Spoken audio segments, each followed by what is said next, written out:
It all started in about 2006. It was my first semester at BYU, and I was really stressed out about choosing a major and a career.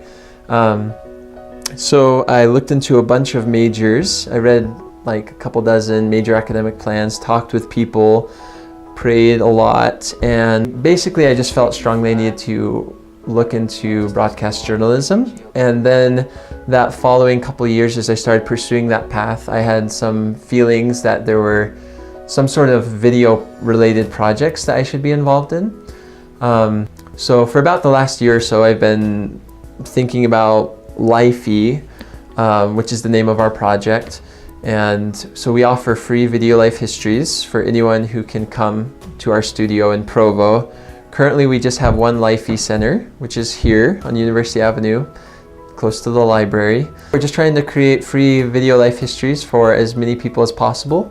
We've done about 35 so far, but we'd love to produce thousands of Lifeys for people, tens of thousands, as many as we possibly can. So we would spend hours and hours and days playing in this gully. I just believe there's a lot of value in people recording and sharing their experiences. Alex decided to do this new concept called a Lifey. He requested an on-campus internship team to work with him, and so my students were working with him, and he was just getting very started, so I guess I was one of the very first people. They asked me if I would do this as part of, to help their team.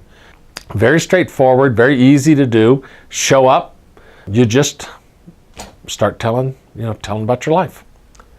I think it's a fun process to record your Lifey. It's very self-directed, so you get to share whatever you want to share, however much or little on any topic you want to talk about. I actually don't watch all of the videos. We have a simple red light, green light kind of editing process that makes it very efficient to edit the Lifeys, so that I actually don't have to watch the Lifey through. I can still edit the video, just find the in and the out. People have very interesting stories. When you get the highlights of 60, 50, 40, 70 years of life experiences, you get a lot more interesting stories, in my opinion. There's some incredibly funny and dangerous and crazy and spiritual stories.